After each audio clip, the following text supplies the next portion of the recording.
నిర్దిష్ట ప్రణాళిక ఉంటుంది ఎలుకలు. ఎందుకంటే ఎలుక అనేది ఒక రైతు పొలానికి సంబంధించిన కాదు. ఇది ఒక ఒక ఒక ఊరిలో 100 మంది రైతులు ఉంటే 100 మంది రైతులకు ఎలుక ప్రాబ్లం తప్పకుండా ఉంటుంది. వరేసే ఏ రైతుకైనా, ఆ టమాటా పండించే ఏ రైతుకైనా, ఆ పంట ఏ పంట అయినా అండి. కోకోవా అని ఒక మనకు చెట్టు ఉంటుంది. ఆ కోకోవా నుంచి మనం చాక్లెట్స్ తయారు చేసుకుంటాం.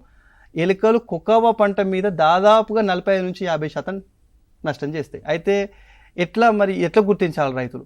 పొలం దగ్గరికి వెళ్ళినప్పుడు ఏమవుతుంది అంటే గట్టు మీద చూస్తే చిన్న చిన్న బొరియలు ఉంటాయి. చిన్న బొరియలు ఉంటేనేమో చిట్టెలుక కానీ, లేకపోతే మన పొలం ఎలుక కానీ, కొబ్బరి ఎలుక అయి ఉంటుంది. అలాగే అదే గట్టు మీద చూసినట్టయితే రైతు పెద్ద బొరియలు ఉంటాయి. నేను చెప్పినట్టు మీకు చిన్న పంది కుక్క అని చెప్పాను. అది ఏం చేస్తుంది అంటే ఒకే దగ్గర 2-3 బొరియలు చేస్తుంది. ఆ బొరియల చుట్టి మనం ఎట్లా గుర్తుపట్టాలి అది చిన్న పంది కుక్క అని ఎట్లా గుర్తుపెట్టాలంటే, బొరియ దగ్గర మట్టి చిన్న చిన్న ఉండలు ఉండి దానికి నూగు ఉంటుంది.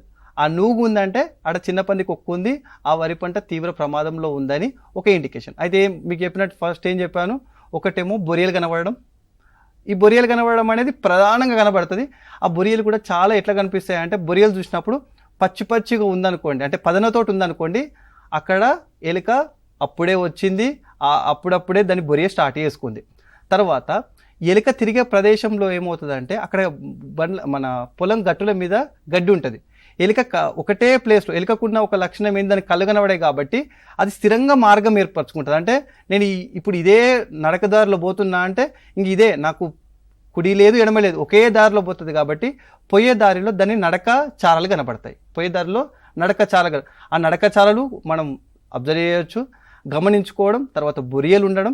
ఇదే కాకుండా ఏం చేస్తుంది అంటే, ఎలుక దాని చుట్టుపక్కల ఏదైతే బొరియ ఉందో ఆ చుట్టుపక్కల ఉన్న వాటిని కట్ చేస్తారు. అంటే చిన్న ఇప్పుడు వరి అనుకోండి, ఆ కట్ చేసినప్పుడు ఏమవుతుందంటే వరిలో కట్ చేసిన ఏవైతే కింద కట్ చేస్తుంది కాబట్టి వరి పిలకలు ఏవైతే ఉన్నాయో అవి నీటి మీద తేలియాడుతుంటాయి. ఇది ఒక లక్షణం.